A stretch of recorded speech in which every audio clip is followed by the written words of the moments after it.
Sentía otra persona. Me llamo Violeta és el nom d'un documental que parla sobre identitat de gènere i de com es viu la transsexualitat en primera persona. La pel·lícula es va projectar aquest dijous 29 de novembre al Teatre Auditori de l'Hospitalet de l'Infant. És un relat coral.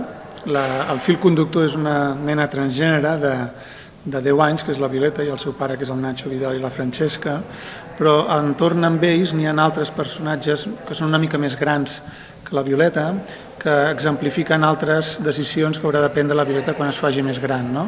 Hi ha una noia adolescent que està a punt de sotmetre's amb una operació de resignació de sexe, hi ha un jove transgènere que té problemes en el mercat laboral perquè encara no ha pogut sotmetre's a aquesta operació. L'objectiu és així dibuixar amb testimonis de diferents persones representants del col·lectiu la realitat actual de les persones transsexuals i en concret dels infants. El que volíem des del principi era donar una imatge. Volíem que la pel·lícula contribuís a normalitzar l'existència de nens transgènere, perquè ens sembla que és un fenomen que està a la societat però del qual no se n'havia parlat prou, i sobretot el que volíem era donar una imatge molt lluminosa i molt clara, fugir del tractament morbós i fosc que se n'havia fet anteriorment. I llavors per això és una pel·lícula molt lluminosa, una pel·lícula que no busca gens la morbositat, sinó que el que busca és la naturalitat de les experiències dels personatges. I és que sovint les famílies es troben en una situació de desconeixement i soledat davant aquesta situació. Tot i així, afortunadament, la lluita dona els seus fruits i la situació ja no és la que era.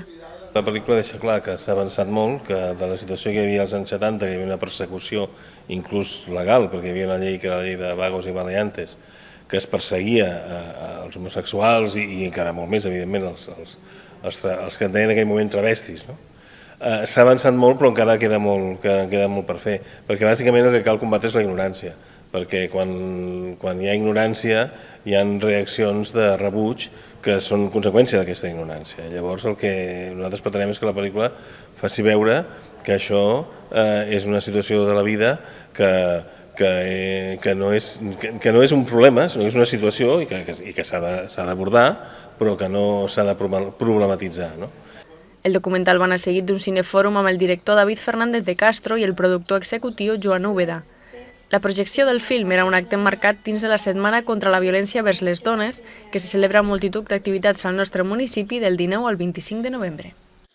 La llei, efectivament, encara